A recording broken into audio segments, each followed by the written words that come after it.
Paul Appelese here in the booth getting set for the final game of the season for Montreal and Hamilton. They love these matchups throughout the regular season. They've been back and forth, and the quarterbacks have had a huge role to play as always. Hold on. Am I the only one who got the memo to get dressed up? I'm dressed up as Dwayne Ford. It's the only time you just to get dressed up. The only time you'll ever see me wearing purple, I'm dressed up as Dwayne Ford. Hey, this game, it means a lot to these players. Cody Fajardo, he is first in the CFL in completion percentage. He's third best all time at 70.5 today. Looking to maybe bring that up to the top 2. Only got 13 touchdowns. Needs to improve on that stat. Bo Levi Mitchell, yes, he's a veteran, but people have to understand he hasn't had a lot of reps with his receivers. He hasn't had a lot of game experience with his offensive coordinator calling plays. So any reps he gets are valuable reps for him and his coach to build that coach-player relationship. Absolutely. A great extended practice, you could almost say, but in a game-like setting against the team he wants to play against next week, and that's the coach that will lead him into battle in the Eastern Semi coming up next Saturday right here at Percival Molson Stadium. Straight up, Orlando Steinauer said, we're not good enough to win a championship right now. He is attacking today.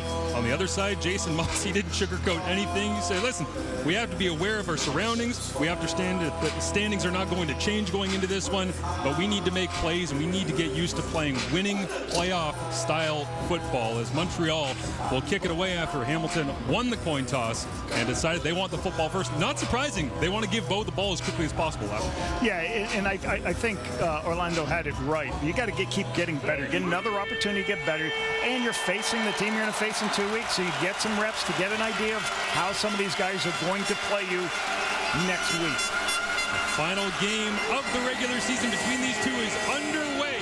Hamilton will return across the 25-30 into the outside. Tyreek McAllister, the ball is out on the opening play. Mayhem rolling around, and it looks like Montreal is on top inside the 30-yard line. If I wasn't mistaken, that looked like Marc-Antoine Dequoy with another takeaway, causing it. Tyson Otis Copeland comes up with it, and Tyreek McAllister, who's been outstanding all year long, loses the handle. Let's see who punched it out.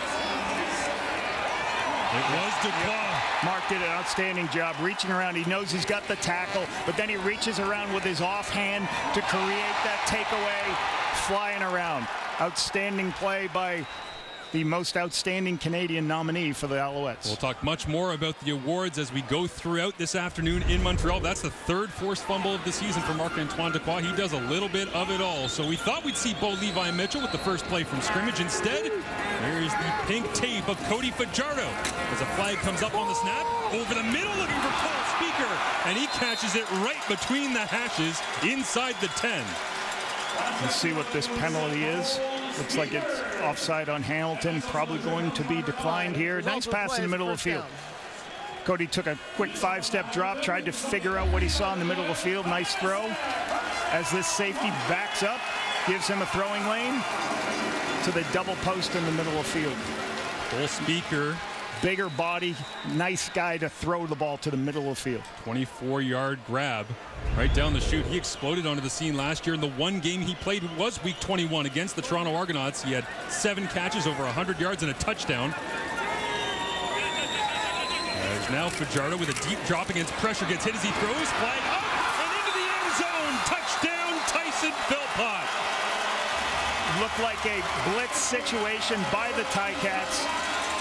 We will see what this penalty is, but what they're trying to do is bring as many players to speed up the quarterback. Quarterback had enough time. It's very difficult for the defensive backs to be, very difficult for the DBs to be able to hold up when you have no help in the middle of the field, and that's what happened right there. Tyler Snead saying it will stand.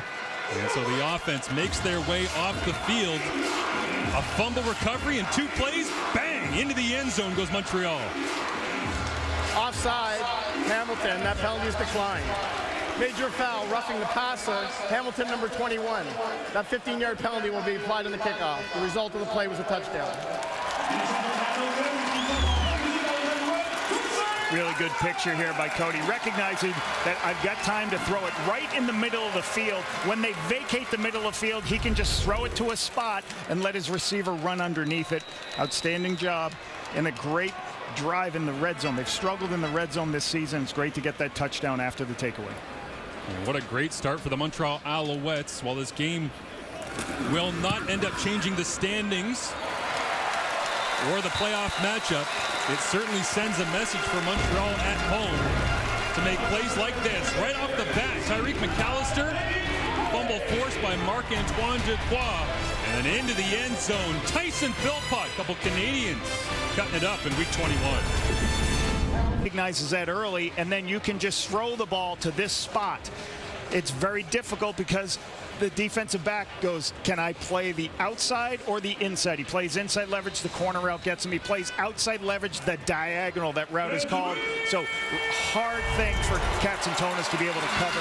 Great execution. Moonshot here on the kickoff. He'll hang up in the air dangerously, and sliding down to pick it up is Sean Thomas Erlington. After all the penalty yardage accrued on the end of the Montreal two-play drive, Montreal had in great position, so chopped it up in the air, and out comes what we thought we'd see to start this ball game, Bo Levi Mitchell. He's had to wait a lot this year. Yeah, and I love what Coach Barker said on the panel before. You know, he hasn't played a lot of games with this receiving corps. He hasn't spent, he spent a lot of time with Scott Milanovich, but Scott has not called a lot of games, and it's very important for the quarterback and the play caller to get on the same page and know what each other likes. So these are important reps for both.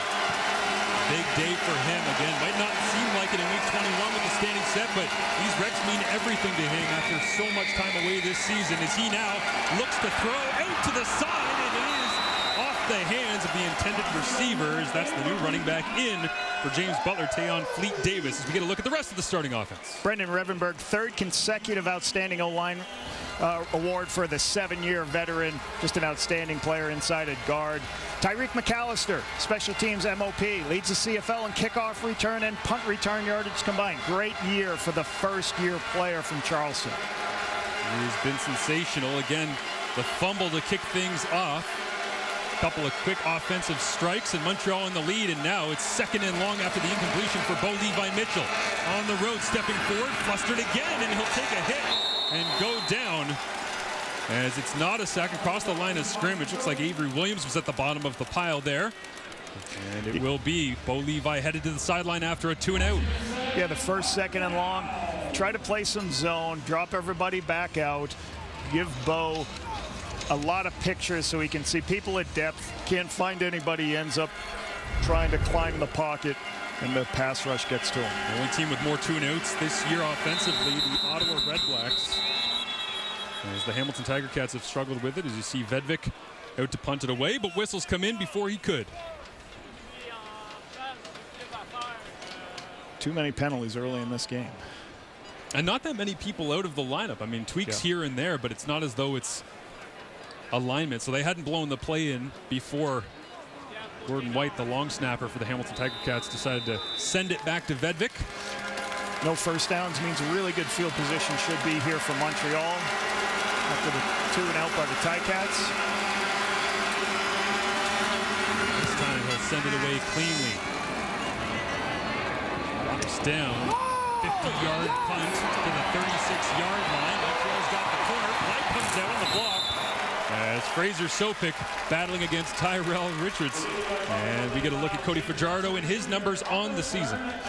Yeah, you know, he's got the fewest touchdowns of any starting quarterback in the CFL with only 13. The completion percentage is outstanding. He's only got two games where he's thrown for 300 yards, but he's won football games, and that's all they're expecting him to do here. Keep winning football games. He's protected the ball. He's thrown the least amount of interceptions in the CFL, so that's what you want out of your veteran quarterback. A lot of possessions led this year for Cody Fajardo, as he's been able to stay, for the most part, healthy. He's battled through it in a couple of games, including one in Hamilton against these Tiger Cats, where had a bit of an elbow issue that they had to sort through as they respot the ball back at the 30. You see Dylan Wynn, Jameer Thurman, Stavros Katsantonis, Pierre-Olivier Lestage. That's not backups. There's a ton of stars in the league out here in week 21 as Fajardo hands it off downhill right away. It is William Standback pounding the rock, as we expect to see him and the rest of this offense do so today. Pierre-Olivier Lestage, the offensive lineman nominee, most valuable offensive lineman for Montreal, outstanding young player, should have a long career at left guard. Austin Mack, team's nominee for most outstanding player, 1,150 yards. This rookie from Ohio State's outstanding football player. Fajardo with a hard count here. Finds the open man. It is Matt. Big hit right in the middle of the field. Katsantonis. Katsantonis having a great season, recognizes that they're going to do. Cody's going to throw the inside of the two double posts here. There's two posts at the top of the field. And just is in the line of vision too much to give Mac a little worrisome about that opportunity to catch that football. And a double catch there. You know that Mac saw him coming out of the corner of his eye. And Katsantonis knocks it away. I asked him why he's been more productive this year. He said, well, I'm on the field. That certainly helps as they hang this one way high up in the air to Joseph Zima. It'll drop down to McAllister. Flag is down for no yards. And he'll pick his way forward just across the 45-yard line as Bo Levi Mitchell comes out for his second possession here in the final week of the regular season. Had 5 starts this year, 2 and 3, trying to finish the regular season 500 and set the tone for the playoffs next Saturday. Last couple of games, he's back, there's no doubt, but what shape is he in and how ready is he for the playoffs? Yeah, I thought he made some really good throws the last couple of weeks watching him. You know, what's important for this football team, though, is just not put it on Bo. You know, they've got to get their run game involved. Since Scott Melanger's come over to this organization, he's really helped and made sure they're run the ball as well as put the ball in Bo's hands. Peyton Black and Bailey Feltman flop over to Sean Lemon's side. They'll run it away from Lemon here. And Montreal defense as we get a look at Lemon and the rest of the starting defense while Lawal Uguak gets in for a tackle for loss. Mustafa Johnson's having a great season. 7 sacks, great productivity for an inside player. Noel Thorpe raves about his abilities. Tyrese Beverett, Stony Brook Seawolf, defensive MOP, 7 sacks, first in the CFL in fumble recoveries, so you know he's coming in a bad mood. Speaking of takeaways, Marc-Antoine Dequoy, most outstanding Canadian. He's got his now 8th takeaway with this game today. 2 TDs himself, 108-yard return, interception return, a great football player. Less than 5 minutes to get the Stony Brook reference, and I knew it was coming. Love it, the Seawolves. As Mitchell looks over the top, DeAndre Smith down the sideline, incomplete, off his hands as Bo went for the shot between Wesley Sutton and rolling over defensive back. Looks like that was Ruffin coming over and help. Yeah, Ruffin is a high player. He's got the ability to see Bo's eyes and then push it. And you look at that. That's a beautiful throw by Bo. Only a position where Keandre can catch it, but you know with Sutton coming off the hash, it's difficult to locate that ball. Tiger Cats this year, second in the CFL time of possession. Right now, back-to-back 2 and outs. On the road in Montreal. Sean Thomas Erlington, not a lot of rushing stats, but you see him communicating the protection here. One of the leaders on special teams up front wearing 31 in black and gold. Vedvik sends it away, wobbling spiral. Drops down to the 20-yard line. It's a 37-yard punt. Fletcher Jr. gets to the outside across the 35. And wrapped up and thrown out of bounds right there as Cody Fajardo heads back out with an early 7-0 lead for number 7. Yeah, his first 2 games, you know, he had very pedestrian numbers the first game. 2 TDs, 0 interceptions. The second game, he threw for a lot of yards, but he had a couple interceptions in these games. The difference in the result of these 2 first games, the first game of the year, Hamilton had 5 giveaways. And then in the second game, Hamilton had it till 3 quarters, and then the fourth quarter kind of got away from them, and Montreal took it over in the fourth quarter in the second game for them to get the sweep. They got both wins. Certainly set the tone for the season series. Turnovers, the dominant story in these matchups. And it starts that way as well with an early 7 off the fumble. The standback wheels it all the way back to the 40. Wrapped up and pushed down. Here's the Hamilton starting defense as they just gave up 3 to William Standback. I'm looking forward to watching Jamal Davis, former Al, few weeks back released, quickly picked up by the Ticats. Let's see what he's got in store for his old football team. Simone Lawrence, 12-year veteran, 83 defensive tackles, 3 forced fumbles, 5 sacks, and the most outstanding defensive player for the Ticats, and the most outstanding nominee for most outstanding Canadian, Stavros Katsonis, making the most of his opportunities this season, leading his team with 5 interceptions. We've already seen his work in the middle of the field against Austin Mack. This time Fajardo looks to the outside, incomplete. As Kenneth George Jr. there all over Tyler Sneed as it falls away, and a little miscommunication maybe that time from Fajardo as Jason Moss looking for some better execution. A little bit of man coverage by both by the defense. Didn't give Cody a real nobody separated versus man coverage, and you want quarterbacks want guys who separate versus man coverage, as you know, Marshall. Yes, and as we see Davis Alexander, who is likely going to get some reps today, first on the iPad there on the sideline saying, listen, here's what went wrong, Coach Moss. Put me in. Let's see if I can change this up. As it looks like a challenge flag has come out from Moss, and is he looking for defensive pass interference? Montreal is challenging for defensive pass interference. We'll review the play. And Tom Valesi, the referee here today, Jason Moss, getting the challenge flag out. Just 2 for 11 on the season.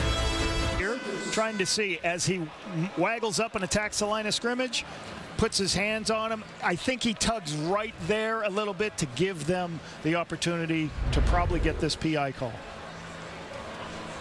After review by the command center, we have defensive pass interference, Hamilton number 3. It'll be a 10-yard penalty.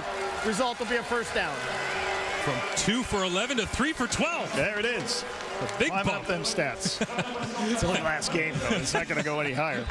No, those things will matter coming up in the playoff matchup between these two next Saturday. So Coach Moss keeping the eagle eyes on in week 21 as Fajardo with pressure on goes down, and Montreal's sack struggles continue. They've given up now 59 on the season.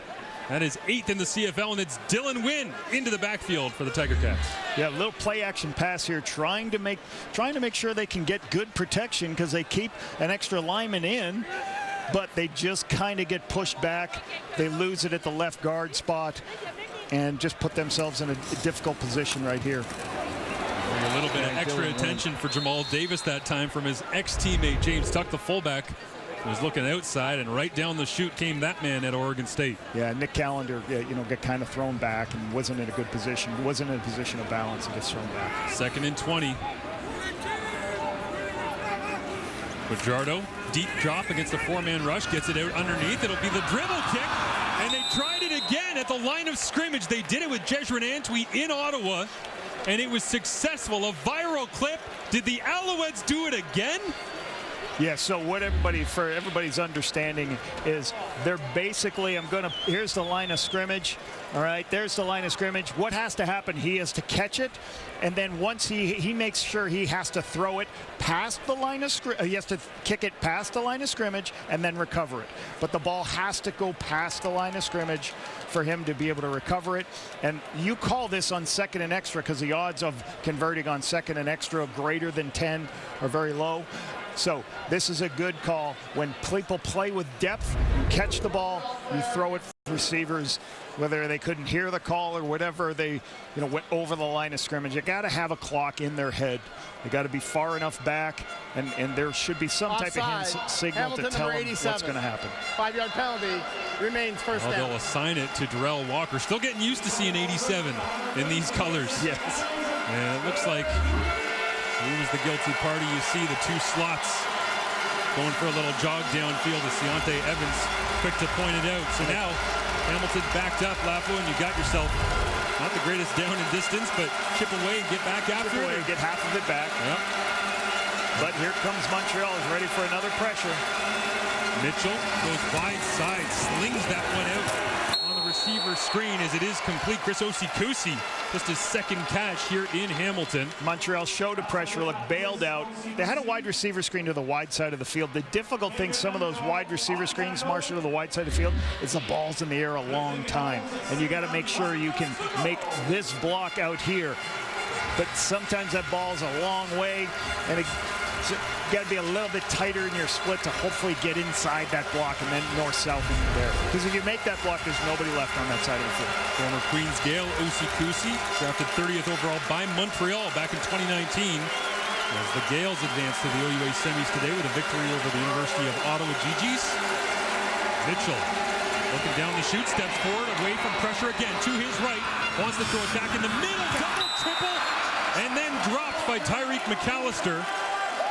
Completed 87% of the passes thrown his way this year, but can't hang on to that one. One of the best things about Bo Levi Mitchell's game is his ability.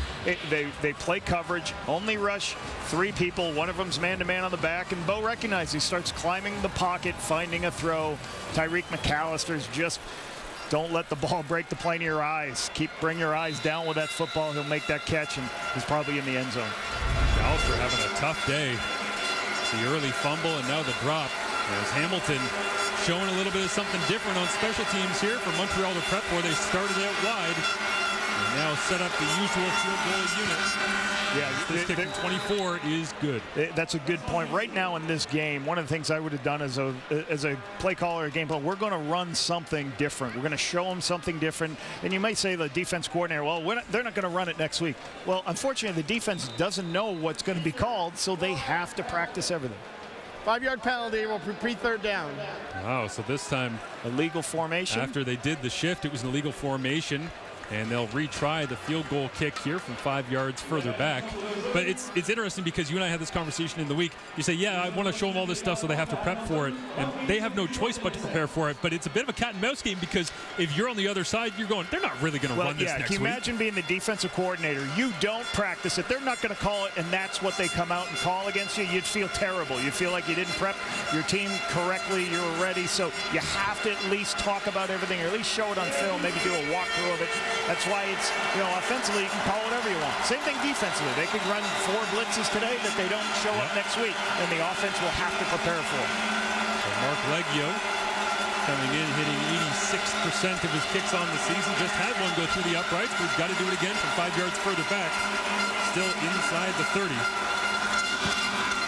As he digs it out, and it is good. So Hamilton on the board now as we see the semifinal matchup between these two clubs, Hamilton, Montreal, head-to-head this season, and certainly the turnovers were a huge story in the one of the two matchups, a -5 disadvantage for the Tiger Cats in that one. Yeah, and certainly in that game, there Wesley Sutton had an pick 6.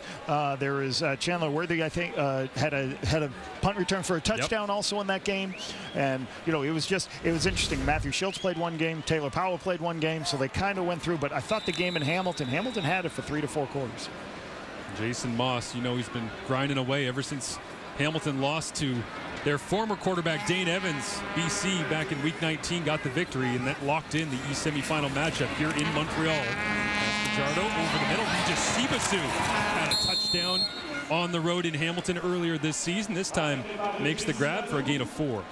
Little crossing route on the underneath, and basically zone coverage here, even though they have a tight end in the game, so you're getting a little bit more zone coverage, and Cody's taking the underneath throws, just staying on schedule. You never go broke, Marshall, when you're putting money in the bank. How about that? That's what they tell me, but I keep opening my bank account. Oh, Noah, stop spending money on Noah. As Fajardo digs in here, gets a look at Simone Lawrence, walked up right into the line of scrimmage. Outstanding defensive player nominee from the team. Fajardo one-on-one to the outside. Austin Mack and Sunderland dug his way back into that matchup against one of the best young players in the CFL this season, Austin Mack. Great decision here. Cody recognizes it's man coverage across the board, and you can tell right here when he's pressed up like that, it's a one-on-one situation. There's pressure from the inside, so he just takes his drop and throws the one-on-one to their best receiver. Just underthrows it a little bit right there. Austin doesn't have a chance to come back because it's so underthrown. So really good coverage. Kenzie Lalonde will have more on Sunderland coming up later on in the game. One of those guys that you look at and think, man, he might be a full-time starter, making himself some money. Young secondary. Yeah. Talking to Mark Washington, said it took time for us to gel. This time Zima crushes the kick floating high. McAllister bounces off the chest plate again. Got to get his confidence back. Tim White, one of the first members on the sideline over there to talk to him and tell him it's okay, get your hands right. He's running it down, doing a great job of that. He's got to now just knock it out of bounds.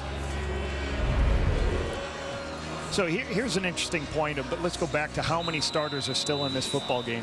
The other thing is a salary cap standpoint. So if you take Montreal's got 7 guys on their practice squad, they take those 7 guys off the practice squad and put them on the roster, well, they're only budgeted practice squad salary.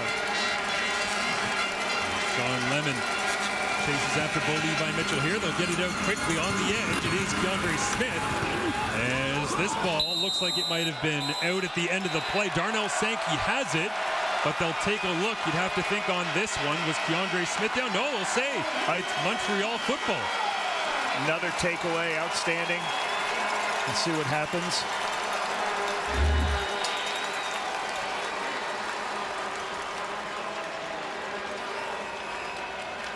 Yeah, it looks like it was out, Lapo. He was looks like diving forward. And that's the end of the first quarter here in Montreal, setting the table for a Super Saturday of playoff matchups coming up next week. Everyone in the spirit of Halloween in Montreal. The Alouettes lead 7-3 after one. Ball through the air, but punched out. Darnell Sankey, he'll get the forced fumble and the fumble recovery here. And we get a chance to look at Paul Appolice's tricks and treats headed into Halloween, as of course next Saturday it is Hamilton against Montreal, and trying to figure out how can Hamilton or Montreal win or lose that matchup next week. Yeah, looking at the stats, I tried to figure out what was important. Let's start with the bottom of this. This is what I call the treats. Takeaways. Montreal's second in the Canadian Football League in takeaways. They have 9 touchdowns on takeaways this season, and they're second in the CFL on points allowed. Where it's a trick, where what's hard for them is offensive TDs. 8th in the CFL. They're one of the worst at converting when they're in the red zone, and they've given up the most turnovers when they're in the red zone. So, you know, you can't turn the ball over down there, and you got to score down there, but when you have a great defense taking the ball away, this is what happens. Gives you more opportunities. Got an opportunity if they can get in the score zone here. Fajardo, trademark spin out to the left. He'll take off on his own accord and gets pushed out of bounds into the Montreal bench. No flags out as we get a chance to look at some of the first quarter statistics in this matchup between these two clubs. It's been back and forth certainly, but the passing yardage pretty low, all things considered. Yeah, and rushing also. You know, Hamilton hasn't been able to run, hasn't really tried to run the ball much, and they haven't had a lot of first downs. 10 rushing yards from Montreal. The defensive line's doing a good job. Good point you made about Cody kind of spinning out.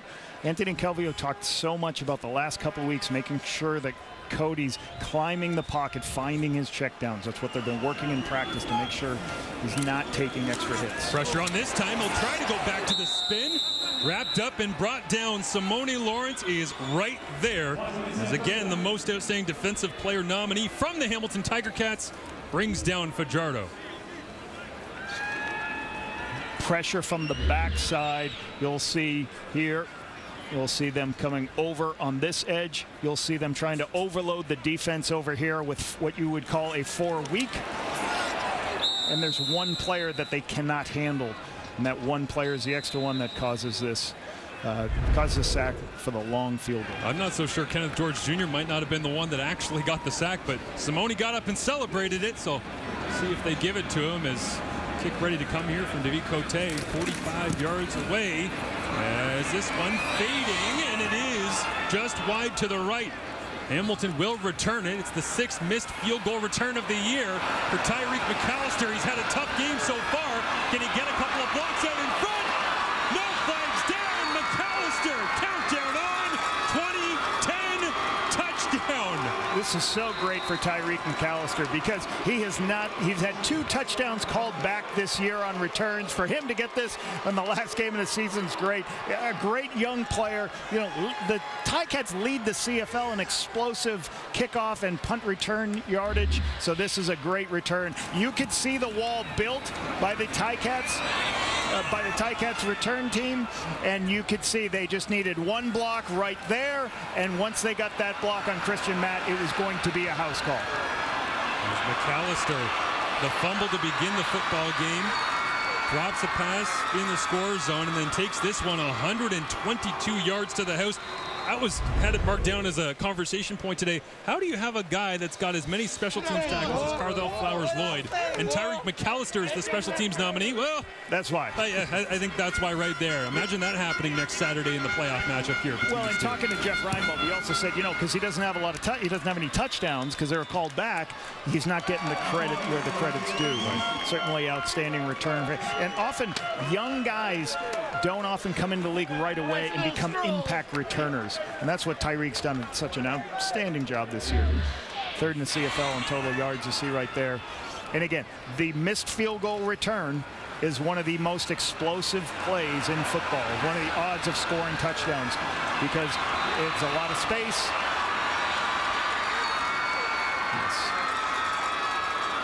Tyreek McAllister takes it to the house. See the Tiger Cats sideline excited about that one, and Cote trying to get hands on it. Track him down. I'm not sure you want Christian Matt and David Cote trying to be the ones to make the tackle on that play, but and that's the problem with those returns, right? To get the lineman going down to cover, right? You're supposed to build you're supposed to fan out as much as you can, but it's a lot of space. And Tyreek changed direction on that one. So just outstanding return. And if Hamilton's going to have success in the playoffs, be it here next week and potentially on the road in Toronto for the Eastern Final on November 11th, try to get some of the penalties on special teams under control. They've taken 48 on the season. That's worst in the CFL. But no flags down on that play and all the way to the end zone. Suddenly, somehow, here early in the second quarter, the Hamilton Tiger Cats lead 10-7 as Montreal and Tyson Philpott, the touchdown scorer for the Alouettes, gets out to the 50. He had visions for a second of dancing all the way to the end zone. Yeah, and that's what's important for Hamilton here. They haven't moved the ball right. They've turned the ball over. Well, what do they get the opportunity? One play, flips the field, gets everybody back into it, gives them the lead. I want to go back to my point, but there's a takeaway every time I'm talking about the salary cap. Hey, man, football doesn't care. So let's go back to, you take your practice squad guys off. Then they go on the roster. Well, the players that, say you take 7 guys and you put them on the roster, those 7 players that are coming off the roster, your veteran guys, they're not going to go on the PR at budgeted at $750 a player. They're going to go on the 1 game injured, and that's where it costs 2 salaries to put 1 person on, and that's where it's hard for these GMs and coaches to play guys at the end of the year.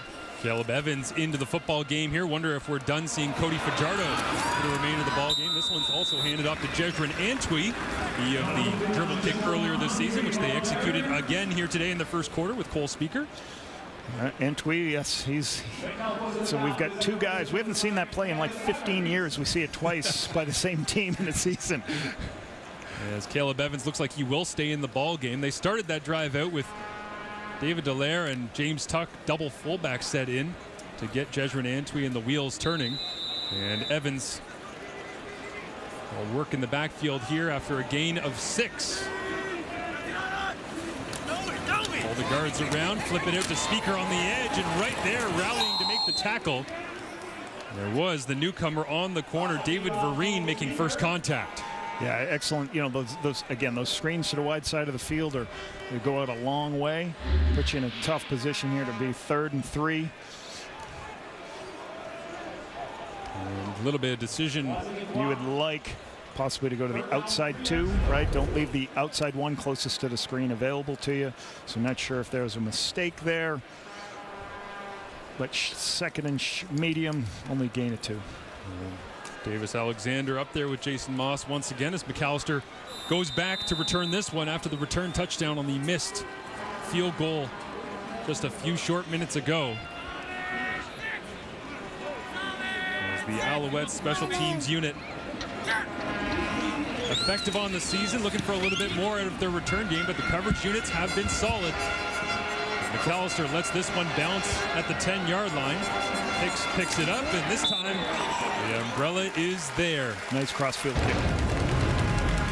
As the touchdown maker for the Hamilton Tiger Cats. Imagine this in a big CFL semifinal Saturday next week right here. Percival Molson gives the Tiger Cats the lead, 10-7.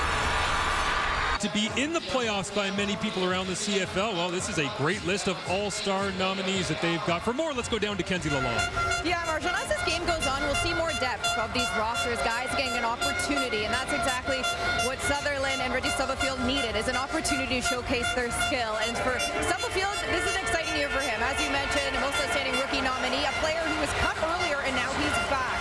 His first game in the CFL was actually against Hamilton, August 5th, and for him, it was an opportunity to block big guys like Duke Williams. Sutherland as well, it was this time last year, week 21, his first game in the CFL, and he caught the eyes of Alana Steiner. Well, Levi Mitchell with a free rusher off the edge, gets it away, and they'll let it play out as though it's a fumble, and now Fleet Davis has it. forward progress will be out of the end zone, but just a mess backed up here for the Hamilton Tiger Cats offensively. Yeah, he threw it out of bounds. Like, I assume they're going to say there's a receiver close by there, because otherwise this will be called a safety. So that's going to be the interesting thing, whether they rule that there was any eligible receivers. You don't see one there. Could possibly Fleet Davis, could they say that? Or they're going to say this crossing route. So it's going to be a decision by the officials. And if they deem it's he just threw it out of bounds, it's going to be a safety. There's no penalty for grounding, as 87 was in the area. Yeah. Yep. So Darrell Walker saves the day on that one. Just because there weren't whistles, I thought that they might be deeming that a fumble, just shrugged forward and let it play out. But they'll say incomplete. Walker in the area, and no harm, no foul. But again, Hamilton backed up here on second and long. Now, Reggie Stubblefield, go back to Reggie Stubblefield. You know, a rookie playing, first of all, one of the defensive toughest positions, what you call the Sam linebacker, the strong side linebacker. Why is it tough? Because he has to cover everybody, but he also has to play in the box at times. What does that mean? Around the line of scrimmage and tackle people. But he's played 3 positions in that secondary. He played corner, he started the game at halfback, as well as the Sam linebacker. So, you know, that's a great find for this football team to get a young Sam linebacker. Versatile player with a lot of youth. They'll check it down over the middle here, as it is. Darnell Sankey coming up to finish it off on Keandre Smith. Had the fumble a little bit earlier on. And it will be third down for Hamilton, but the offense campaigning to stay out despite the fact they're way backed up. It's okay as long as it's a yard, but it looks like it's a little bit longer. Zone, everybody dropping off. Bo's taking the underneath shots, trying to figure out where they are position-wise. It looks like it's a little bit longer, almost 2 yards, so that's probably not something they're going to go for. That right there, though, is exactly what the Montreal Alouettes, Noel Thorpe, Jason Moss, Danny Machocha had in mind when they got Darnell Sankey. He had offers from different clubs around the CFL. Signed about a month and a half ago, came in, they said, we want Avery Williams alongside you when we got to get off the field. Just go and tackle people, bring them to the ground. They add to their team with Sean Lemon in season. And Tyrese Beverett. I mean, that's 3 great linebackers. Sidewinding kick from Vedvik. It's a 48-yard punt. Letcher makes the first man miss. Flag comes down. It's not going to be a legal block this time. Should be as Hamilton has possession. Given away once again, backed up in their own end. They kick it away, but they continue to lead 10-7 over the Alouettes in Montreal. As well, they wondered where they were going to find talent at receiver. Well, you're looking at it. What a season it's been for Austin McLapper. Yeah, and what Montreal's done an outstanding job of, not only in the explosive passes downfield, he leads his football team, and when they need a first down, he's got the most second down conversion catches. But I love on first down, they do a tremendous job of just getting him easy throws. So if he's in a one-on-one situation when they have a run called, they have an RPO where they just throw it out to him to get him touches, because he's dynamic with the ball in his hands. Caleb Evans in the game for Cody Fajardo here on first down. This one popped out of his hands a little awkwardly, but right near the first down sticks, it's Tyson Philpott. Throw on the outside, come back on the outside. He saw the soft coverage, knew he could take that outside throw to the comeback. Caleb's 2-0 as a starter in relief. 3 touchdowns, 4 interceptions. Had that great drive at the end of the Ottawa game to get the win in Ottawa. That one must have felt nice for the former Red Black as he led the charge. The first down in 5 drives here for the Montreal Alouettes. This time, I'll hand it off. Stanback back into the game, and back downhill he goes. Stanback against Jameer Thurman, but not until all the way down to the 36-yard line of the Tiger Cats. Yeah, pressure from the wide side of the field. You're going to see pressure from here. So Caleb hands the ball off. And what does it do? They do a great job working to the second level, getting up to Simone Lawrence. The guard works up to him to give them the opportunity to get that big run. I love outside zone plays, which are basically the whole line runs to the left, and then you give that ball to Big William Stanback up inside. Outstanding lineman nominee Pierre-Olivier Lestage has gone to the dressing room after that play as he got rolled up on his own power. He got up and walked to the dressing room, but Philippe Gagnon de Laval, 6th year with the Alouettes, first-round pick, 2nd overall back in 2016, has come into the ball game at the left guard position alongside the center Justin Lawrence. There's Caleb Evans after the stand back run, puts it up for Philpott. Oh, and a tangled feet, no flag down. Incomplete as Philpott was looking to take sole possession of the Alouettes receiving touchdowns lead. It would have been his 6th. Yeah, Montreal always has a lot of tight end sets. You're going to see a tight end set, and then Philpott runs right past Vereen, one-on-one on the outside. I just don't know if him and Caleb were on the same. Caleb maybe thought he was going to go outside Vereen, and he went inside. They just weren't on the same page on how that play should have played out, where they should have gone over the top of him, which means in front of him or behind him. Could have been potentially accidental pass interference as they tangled feet, but no flags on the play. In 2nd and 10, Evans deep drop. This time goes outside. Tyler Steen makes the grab, cuts back at the 30, stiff arm, and puts it out of bounds. As Stavros Katsantonis was coming in hot, it'll be a gain of 8. Good read by Caleb here. As everybody drops out in zone, takes the underneath throw. The difficult thing is it's 2nd and 10, throwing the ball that far, that wide. You're not going to get the yardage. You're going to be short a yard or two. So the productivity on first down is what you need to be able to stay on the field there. Should get you a little bit closer for the field goal, though, Marshall. And the debrief from that drive, a little good job from Jason Moss to Caleb Evans coming off the field, talking to him about smart decision making, you would assume, with that go on long to short. As David Cote comes out to attempt another field goal, and that man that has the score for Hamilton standing back. This one from 36 yards away with Joseph Zima, the holder. The kick is up, and this time McAllister won't get his hands on it. When McAllister was struggling with his hands earlier, the first man to talk to him on the bench, not in uniform today, it was Tim White. An outstanding season for him. More when we return. Nominee, as he has been sensational all over the statistical categories. He's not going to be wearing sunglasses and a hoodie this time next week. Talking to Scott Milanovic, he talked a lot about, like, obviously you can see how I call a game. I want Tim White the ball in his hands as much as I can. I'm trying my best to move him around, hide him, so you don't know how I'm getting the ball. But, you know, good things are going to happen when that kid touches the ball. And I know Scott's really done a really good job of trying to move him all over the place to get him his touches. Difficult circumstances last year in the Eastern semifinal right here in Montreal when Hamilton came in. Dane Evans, Matthew Schultz, but Tim White had a game in that one. It was basically him and Stephen Dunbar Jr. the only people that Hamilton felt comfortable targeting at that time. Looking forward to see what Tim White does next week in the Saturday Eastern Semi as Sean Thomas Earlington gets a touch up the middle as we get a look at what he was able to do, Tim White, against the Montreal Alouettes earlier on this season. Yeah, this is the first play of the football game. Yeah. And just made a bunch of huge catches. They had so many explosives. They had 5 explosives in that football game. The problem was Hamilton just couldn't score off of those explosives, and that's their first loss of the season. But he's spectacular. They tried to play in man coverage, and he basically made plays all over the field. And you see it there as well, despite the fact they lost the game and had to settle for 3rd seed in the East. 2 touchdowns in that game for Tim White as the flag comes up on the inside handoff to Sean Thomas Earlington.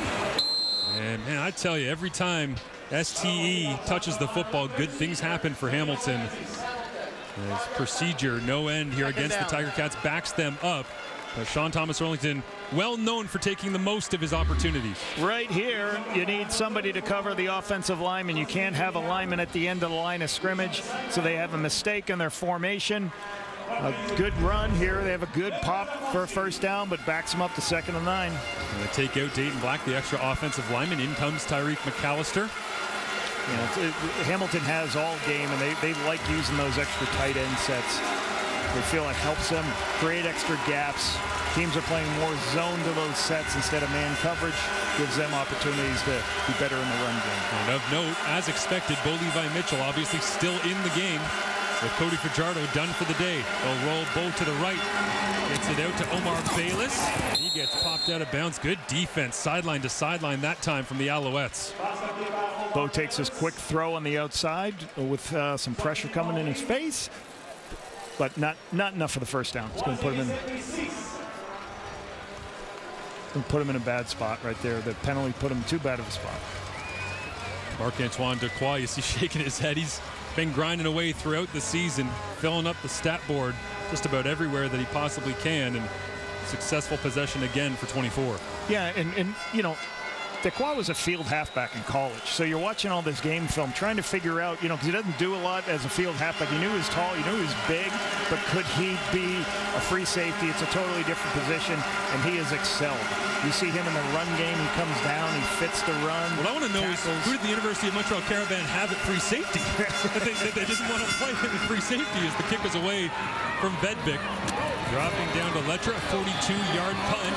As Letcher gets wrapped up and brought down.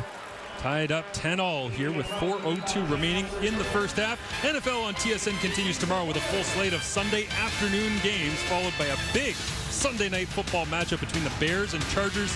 Sunday night football coverage begins at 8:20 Eastern, 5:20 Pacific on TSN and CTV. Man, the TSN Plus NFL Red Zone. Whew. I'm surprised. That's a game changer. I'm surprised the NFL hasn't moved Kansas City's games to Sunday nights. Every game. Well, I'm pretty sure it's Dolphins and Chiefs, I think, tomorrow from Germany. The old 9 a.m. kickoff. So yeah, that'll be a marquee matchup as well. There's Caleb Evans. Gets his hands back on the football, rolling towards the 3-minute warning. In week 21, in between the tackles, William Stanback moving the pile as always. Here's what I would be doing in this game. As you're going through in game plan, I would be calling some plays, Marshall, that I want to set something up. I want to make sure that whether it's a curl concept, I want to show that curl concept so when they're watching their tape, hey, they ran this week 2, they ran this week 7, and they saw it last week.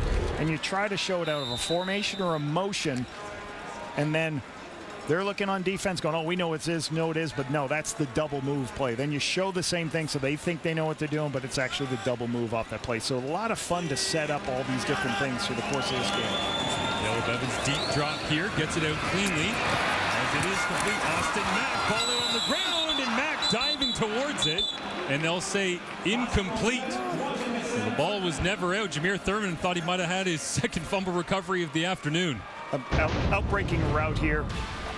Austin does an outstanding job at turning him, getting him out of his drop, just doesn't finish it off.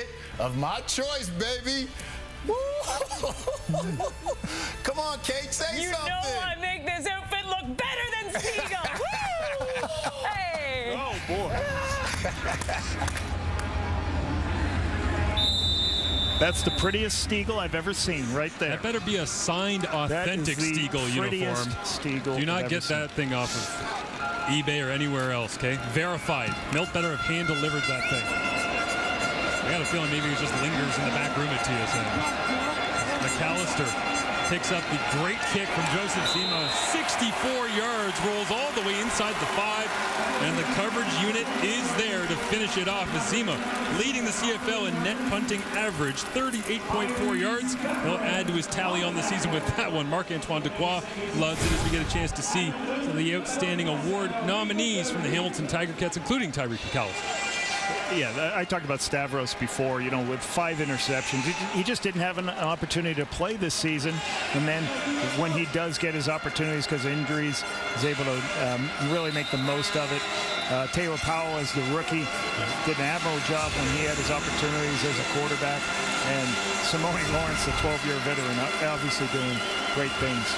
I can't believe, as I said earlier, that there's a Carthel Flowers Lloyd with 30 special teams tackles on the season, but he happens to have a heck of a return man that takes the special teams nominee as Brandon Revenberg, mixing it up right in the middle of the pile with a first down running play at that time. And man, Rev has been the picture of consistency when this team moved on from Peter Diakowski. He took over in a quick spot and has been dominant. Yeah, played right away. He's certainly got great feet. Somebody who plays with a physical edge. I know Mike Gibson, the offensive line coach, loves, he's just a veteran that he knows that I can bring him any part of the game plan, he'll be able to handle it. And Gibson raved about it.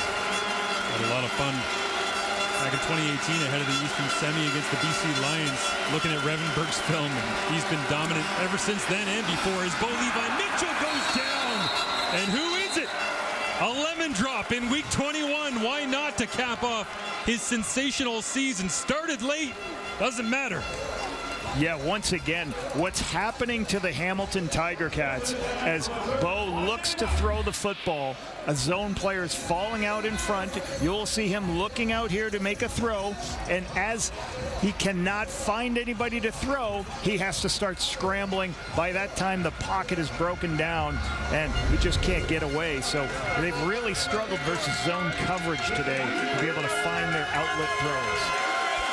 Amazing when you look at Sean Lemon's season coming in late. 44 total defensive plays made.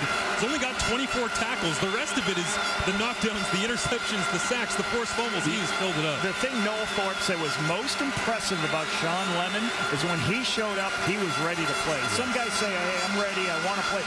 He was ready, in shape. He could step into a game and play right away. Reddick drops this one down and kicks and takes a Tiger Cats bounce out to the 55. Letcher trying to get away that time from the tackle. He does, stretching it out. Finally, Hamilton turns him back.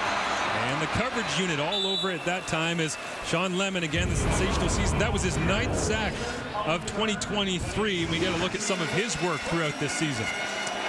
Yeah, he's certainly a veteran player that Noel Thorpe has said the young players love being around him. There is no entitlement with him.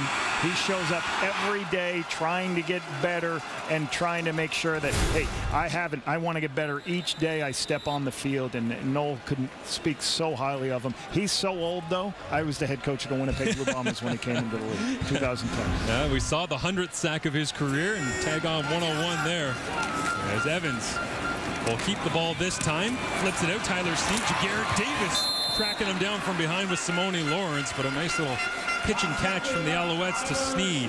Yeah, this is all Caleb's doing is reading the defensive end at the bottom of the screen. If that defensive end crashes down, he's got the opportunity to throw or pass. And with this time, 1:24 left, they're going to go tempo and try to go a little bit faster.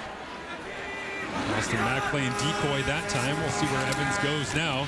As underneath into the hands of Standback and Jameer Thurman right there, and expect those two to be going at it next Saturday in the semi here in the East Division. Yeah, Standback is, certainly if they can just keep getting him going and then open up some of those explosive plays to Mack later in the game, he will be important for their success. But Stenbeck didn't have the year we expected him. Yeah. With Cody's ability to use his legs and Williams' abilities, just the run game just hasn't. And, he's only averaging 5 yards a carry. It just hasn't been the strong suit we thought it would be. Pierre-Olivier Lestage, the standout lineman, still not in the ball game. It's Philippe Gagnon in at left guard. As the pressure comes off that left side from the Tiger Cats, Evans steps up, spins away from 2 men, now a third, and Standback trying to do anything he can to protect his quarterback, as that one was going to end quickly. Yeah, this is miscommunication with basically not understanding who you're going to, and I think this is going to be William Standback. Usually when you take a look at these offensive line, usually the line will slide one way and the back will slide another. Basically, William went to the outside player when the Chris Edwards is coming from the inside, so Chris Edwards is free. Caleb expects him to be picked up. Right, can't handle it, has to scramble around. That's a difficult play right here, 50-yard line. If they get any yardage, maybe they're kicking. They get 7 yards, they could kick a long field goal. Let's see if Joseph Zima, they may not do that again. Yeah, can get out the pitching wedge here again and spin it down inside the 5. As gets it away cleanly. McAllister waits for it, and again it pops up inside the 10. Frederick Chagnon down the field first in coverage, but everybody else finishes it off as Sean Lemon hits the turf one more time here at the end of the first half. And Joseph Zima is also Montreal's special teams nominee. Joseph Zima's done a good job of, they don't want Tyreek McAllister to catch it in the air. The last 2 punts, he kicked it cross field. What that means is away from where the returner was, so he has to pick it up off the ground. This past one, they kicked it to him, but Tyreek was already running across the field because he thought it was going to be a cross-field kick. So it's same result, backed him up. Both teams done a good job of keeping their, making their defense give them a long field that they get to work with, right, to make sure the offense has got a long way to go. Injured Alouette down on the field here after the special teams coverage unit is Frederick Chagnon. Shaggy stepped in and played a lot of middle linebacker for them this season when Avery Williams was down before they acquired Darnell Sankey. And he is a great Canadian playmaker that's been feasting on special teams throughout the year as well, but needs some attention. Ken Longsnap can do a number of things. Yeah. Really good. Chagnon at the end of the play just wandering into the pile and got that like right knee Beverette around there. You know, the thing I love about Tyrese Beverette is a lot of times you take one of those special teams players, previously played in Hamilton, was a great special teams player, and when you try to say, hey, let's make this guy a starting linebacker, Marshall, sometimes that doesn't work out. Doesn't work out often, but he really has been an outstanding, player at will linebacker. 86 tackles, but plus he also has 17 special teams tackles. His special teams is not hurt. I love watching him. And I call him a unicorn because you don't often make that change to going, hey, we're going to take the guy who's just on the roster of special teams, make him a starter in defense. That doesn't happen often, and he really has been outstanding. Levi Mitchell hands it off, banging up between the tackles. Minimal gain on the play. You talk about Tyrese Beverette and the success he's had on special teams. I was talking to him earlier on this season. I think he was going into one of the Hamilton games earlier on this year and just said, hey, have you looked over what Hamilton's doing on special teams? Carthel Flowers Lloyd, he goes, he's a Stony Brook guy. He's like, we're both running around on special teams just trying to make it in the league. So, yeah, they are aware of each other. No doubt about that. Yeah, that's such a great example for anyone else who wants to be on the team. Like, this guy is our best player on defense, right? And he runs, he's got 4 fumble recoveries. Why? Because he runs, hits people full speed, and he's in a bad mood when he does it. Clock rolls down here at the end of the first half. Bo Levi Mitchell hands it off once again. And as the clock strikes zeros, knotted up at 10. I could see this being the score coming up next Saturday in the Eastern Semi between these two clubs. Marc-Antoine Dequoy and the Montreal defense. You want to in on trying to figure out how he was getting to the end zone. Hey, can we talk about the panel at first? The people I spend all the time in the world with, right? For my friends of the panel, I will punch you guys in the face if you ever if you ever pick me over Kate in any way, shape, or form. Now, you guys, different story than the other guys, but looking for this second half, Hamilton's got to get some rhythm on offense. They got 2 first downs. They're just doing nothing to help themselves. 1 first down, 14 yards rushing, no rhythm. They're just getting no yardage on first down, Marshall. And when you're second and long all day, Montreal's just dropping back into zone. They can't convert. Hamilton won the toss. They took the football. Of course, they lost that opening possession, which means Montreal gets the football to begin the second half as Cody Fajardo done for the night, done for the regular season. All focus now goes towards next Saturday as the Eastern semifinal between these two teams. Yeah, similar, 6 of 8, high completion percentage, not a lot of yardage. That's what this offense has done throughout the course of the season. Get the ball in these productive receivers' hands. It hasn't been pushing the ball downfield. Early in the season, they were really good at the big plays. Later in the year, they haven't done that as much, but they're protecting the football. Evans fades to his left that time and just falls shy into the feed of William Stanback. Yeah, he gets pressured early. Pressure from the Ticats forced him to throw the ball quickly, maybe before he was ready. So an errant throw there, again, puts Montreal now in a second and long situation. So both teams just kind of struggled, Marshall, on first down. And don't tell Simone Lawrence that this is the final half of the regular season and it won't affect the playoffs. I could hear Simone yelling down there on that incompletion at Caleb from 30 yards away. I'm sure you're used to from being on the sidelines here and Simone yapping at all times. He doesn't care what the score or the situation is. He's into it as Evans faces 2nd and 10. Stands in the pocket, flips it out underneath and off the hands of William Stanback. 2 targets, 2 incompletions, and a 2-and-out for the Alouettes to begin. Yep, second and long scenario. Drop everybody out, show you're going to pressure. That's what you're trying to see here with Edwards. Showing it, and then he drops right out, and Caleb has to throw the check down. And again, you're still not going to get that first down unless you get some yardage on first. And frustration from William Stanback. Again, he doesn't really care that this is week 21 and they're locked in. Wants to get into a rhythm, wants to make some impact plays. A good point Orlando Steinhauer talked about. I love the term he used. He called his PR the waiting room. The waiting room because it's like a hospital. Everybody's going to get seen sooner or later. And understand you got to be ready to play. And they've had so many injuries this season. Everybody on their waiting room or PR has had to play this season. So he said we're not really looking at a lot of players because we played everybody. We don't have many guys. 41-yard punt. Brock Gowanlock, the Manitoba Bison alumni, down the field, makes the play as the offense comes out. And that man looks like he is done for the day. Just 5 completions for Bo Levi Mitchell in what was intended to be the playoff ramp up, to the point of Jim Barker back in the studio, Matt Dunnigan, Milt Stiegel just saying, hey, this was a big one for him to try and get him going, to try and get some sort of momentum coming in here next Saturday. Well, it was interesting that Matthew Schultz was off the roster. Didn't need any reps. So that'll be an interesting thing. Who gets more reps next week? Well, in comes the quarterback this year for the Hamilton Tiger Cats that has the highest completion percentage between Mitchell, Schultz, or Powell. It is Taylor Powell, number 0, and he goes underneath the shot. Thomas Earlington, Darnell Sankey, if he would have played the football, he might have had a pick 6, but Powell in and Bo being out, and let the intrigue ensue as we get a look at the first half of Bo. Yeah, he used his legs often as Montreal tried to pressure. There's the one play he had. Everything else was, second along, throwing the checkdowns. Right, he did get a drop here by Tyreek.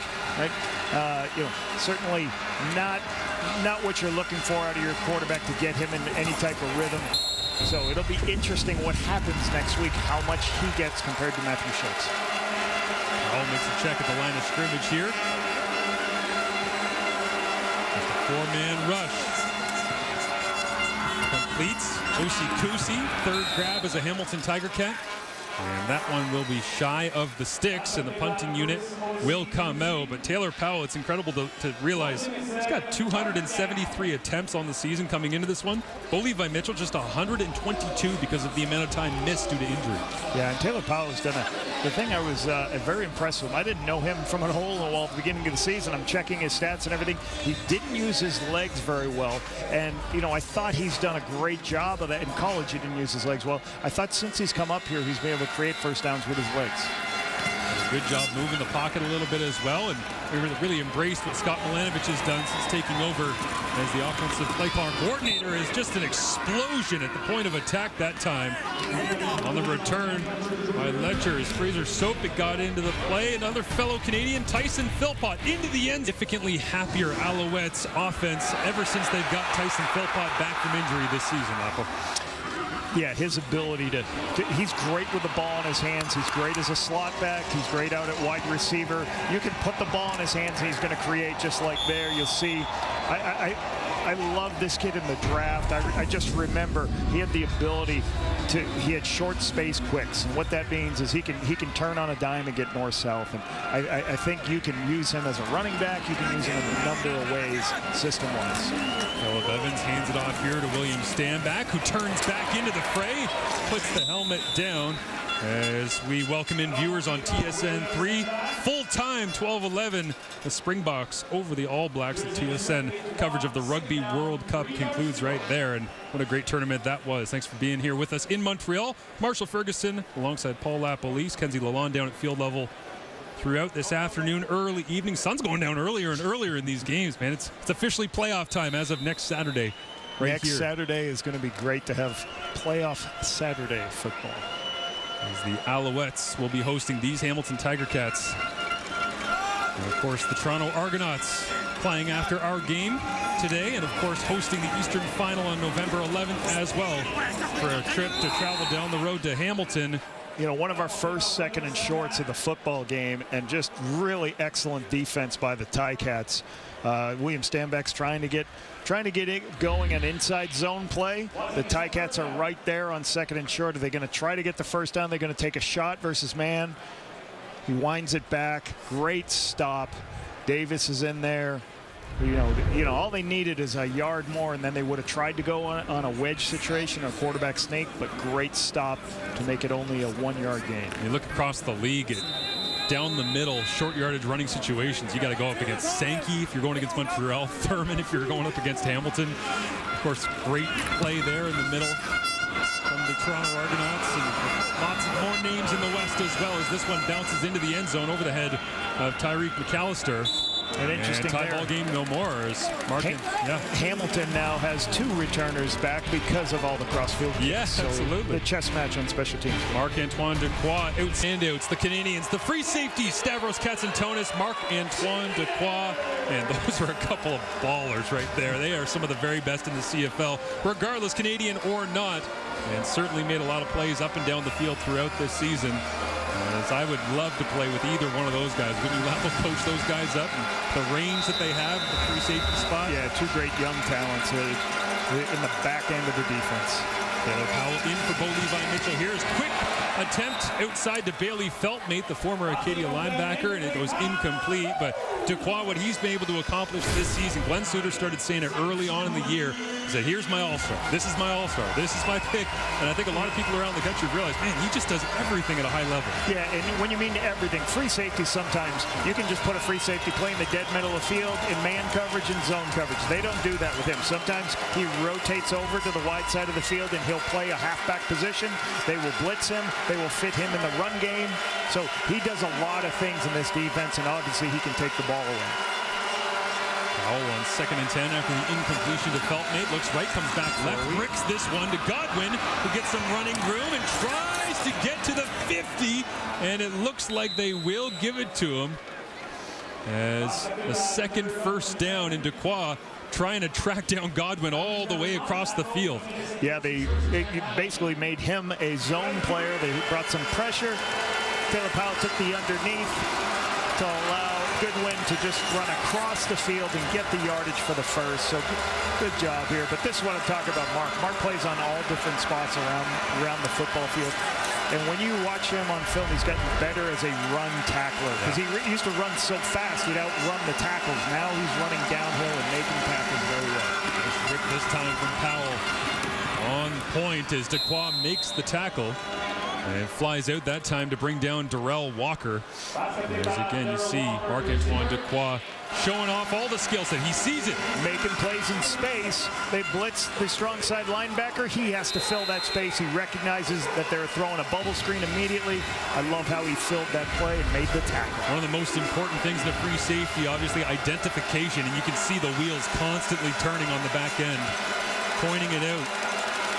Communicating. Rotating, and now they'll have to settle in as Taylor Powell goes hard count. Powell looks right, dancing around the pocket, finds an underneath throw. It is Sean Thomas Erlington crossing the 50, spins off to the 46-yard line, and once again Hamilton will convert. A gain of 9 on the play, and Marc-Antoine Dequoy, he doesn't just pick it off, he finds the end zone. Yeah, I mean, two touchdowns this year on pick sixes, and, you know, great vision right there. Zach couldn't even see him there. The other one is a 108-yard return, right? So he needed oxygen after this one, and again, you knew he had speed coming out, so you knew he would be very tough to tackle him, but yeah, I just love everything about him and how many different ways they use him system-wise. Again, they go to the outside here for Darrell Walker. As running the base package on this drive, and Taylor Powell able to give this Hamilton offense a little bit of momentum against Marc-Antoine Dequoy. First time I ever saw Marc-Antoine, by the way, was at the East-West Bowl at Carleton. Walked onto the field, he popped somebody and jamming them in one-on-ones, and I turned around and said, who is that long athletic dude that's making all the plays in this practice? That was a great throw by Taylor Powell. Doesn't get the snap well. He's got to throw the bubble screen on the outside. Great location. Get them in a second and short. This is what Hamilton didn't have in the first half. Yep. They didn't have any second and short situations. They need this first down to keep them in field goal range. As we roll inside the halfway point of this third quarter, Powell hands it off. STE to the outside, puts the helmet down. Tyrese Beverett finally finishes it off. But another solid run from Sean Thomas Erlington.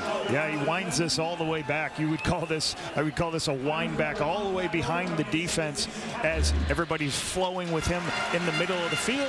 He bounces it all the way outside. Loss of contain by the defensive end gives him the opportunity to get the first down. That wasn't just anybody he bounced off of. That was Darnell Sankey leading the CFL in tackles last season. Absolute machine at bringing down ball carriers, and Thomas Erlington bounced off of him for an extra couple yards. Another first down, third straight first down for the Tiger Cats. And Godwin makes the grab now along the sideline, as he was one of those late season additions last year, Lapo, that found his way into the playoff matchup, and then of course a big time contributor all season long in 2023. Absolutely, all season long. Love this throw on the outside. Nice, quick and easy rhythm throw. Get the ball out of your hands quickly for, again, another 8 yard gain to put them in manageable situations. This feels like this defense is in playoff mode right now. They're locked in. The intensity of this game. I'm watching Sean Lemon coming off the edge here. He's coming in a bad mood. It has ratcheted up as the completion percentage has gone up with Powell in the ball game. They'll hand it off to Thomas Erlington again. Somewhere in the middle of that fray, he gets turned around. It'll be Mustafa Johnson. So this is what tends to happen when you're second and short. You'll see Dequoy get part of the game plan, bring him down and blitz. As Hamilton brought extra people into the box, so does Montreal, trying to keep them out of first down yardage, which they did. Now you're going to get a field goal here. Dequoy listed at 6'3", 205. Talked to him not long ago. He said he's down a little bit in season, as he's been doing so much running around for Noel Thorpe at the free safety spot, sideline to sideline, but they do still like to plus him in and get him involved. And against the Hamilton Tiger Cats with James Butler next Saturday, you can expect him coming down a whole bunch. Yeah, that defense for Noel Thorpe, I forget if I've said this, so I'll say it again. 9 scores on defense this season. They get a 10th. It's a team record for scores by a defense. Mark Leggio attempting to give Hamilton the lead back. This kick is good. Could it come down to a Leggio field goal next Saturday in the Eastern semifinal, or will it be that man, Marc-Antoine Dequoy, with another major? Don't play video games and do nothing. And how about 1, 2, 3 Rubik's Cube Masters on the Montreal Alouettes? Sean Jamieson wins. Philippe Gagnon in a left guard tonight. Avery, come on. Come on, Avery Williams. Come on. Let's go. There he is. A minute 35. Look at the disappointment. He's mad. But that's amazing. Sean Jamieson, 37 seconds to solve it. Lord. Incredible. The Coors Light moment of chill here in week 21. As Caleb Evans takes the run, bootleg, looks down the field, pumps, and now he's in trouble as everybody's all over him. And we go back to the Rubik's Cube trio on the Montreal sideline. As some injuries, some of them not able to go tonight, such as Sean Jamieson, you see there. Looks like a professor with the ball cap on, the glasses, and there's Philippe Gagnon. Pretty impressive Rubik's Cube right there. Pierre-Olivier Lestage, injured, banged up, out of the ball game. Avery Williams, still struggling with his defeat, minute 35. The Temple degree is doing wonders for Avery. Hope to see Sean healthy and in the lineup sooner rather than later alongside Williams and Gagnon. As Tyler Steed motions across the formation here for Caleb Evans on 2nd and 6. Pumps, now goes out wide. There is Sneed on cue, and he drops it. Incomplete. Good vision by Caleb. Everybody lifts. The coverage lifts in the zone. He's got a nice, easy throw underneath to Sneed. He sees it, gets it out there. Sneed's just got to finish with the ball in his hands. You got to see it in. Good read by Caleb. Stay on the field, 2nd and medium. That's what you need to do. Third straight 2 and out here as Sneed. That's another name, a young player that's done very well for this organization. You know, Sneed shows up, starts playing games, and all of a sudden, you know, you can't get him off the field. Came into this game with 5 touchdowns, leading the team. Tyson Philpott with the major in the first half has now tied that. 5 touchdowns on the season is Tyreek McAllister.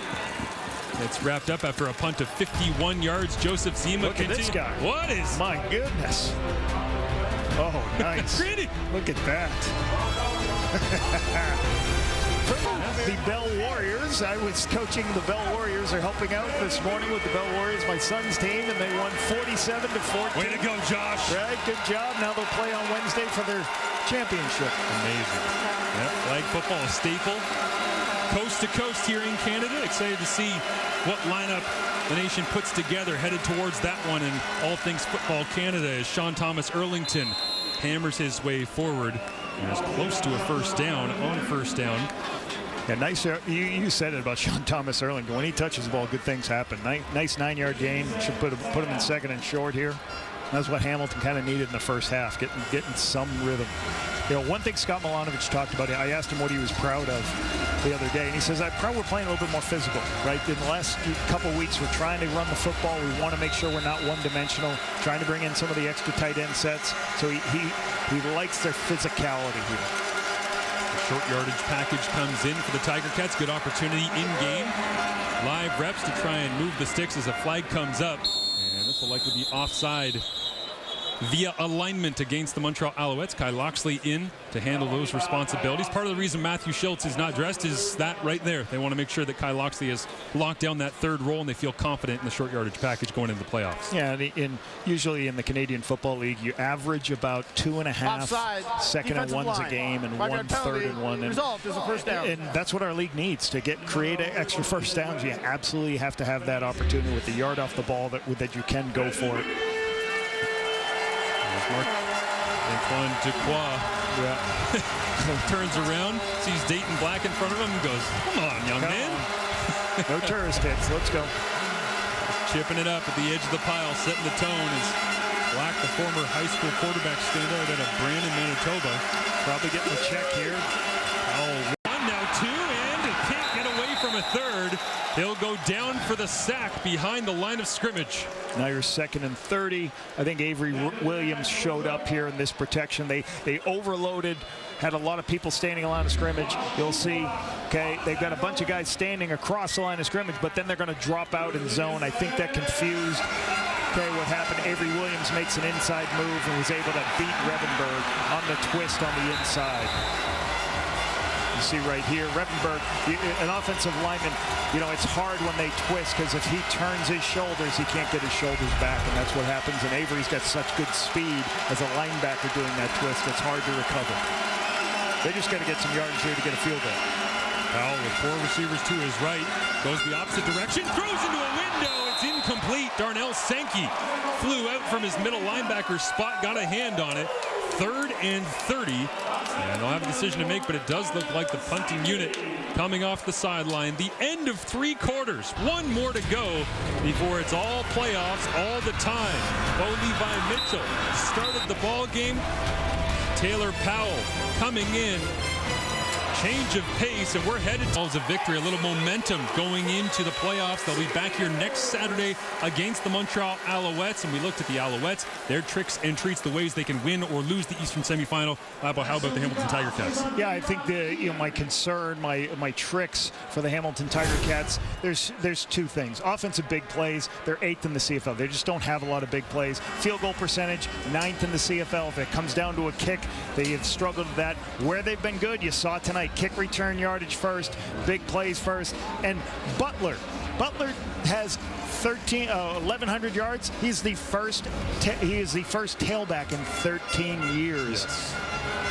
To be able to get first tailback in 13 years for the Ticats to get 1,000 yards. Couldn't get that one out. DeAndre Cobb, the last one. My God. All the Cobb heads back in the day. Back at Ivor Wynn is... So amazing year from Butler. Butler's going to be important down the stretch. You got to get some run game going. They got to make sure they can get good yardage on first down. So I think he's going to be important. He's got the 2 points. Yep, slot fade. Right when you know at the 3-yard line that you're going to get man coverage. So what do? You know they have to press up because they're at the 3. So when you get press coverage, what do? You throw the fade. You got to make them defend. I always say this: make them defend the back line, not the front line. Make them defend 19 yards deep into the end zone. A little different on the Montreal end zone sometimes, but great throw. And Speaker, it is just a big body, right? This needs a smaller body, and Cole Speaker's just a bigger body. You can just spot the ball. Great location, great throw, excellent 2-point. Hey, if you like this, come on back next Saturday for the Eastern Semi, because it's only going to get better. As we got Tyreek McAllister earlier on tonight, missed field goal to the right. I'll just go for a dance down that sideline in front of the benches, get a block out in front, outrun David Cote, into the end zone goes McAllister, and then, well, when you have those big explosive special teams plays, Lapo, you know as well as anyone, Montreal, the whole rest of the game was going, guys, we got to get one.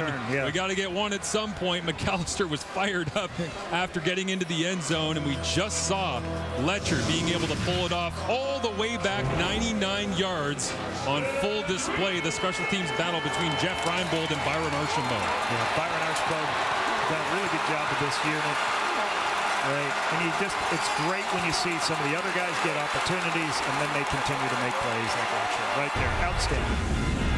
Big return comes back here from McAllister. He bursts through the line, out to the 50, and now wrapped up just shy of the 55. The Alouettes, by the way, don't have a first down in this half, but they got a touchdown and a 2-point conversion.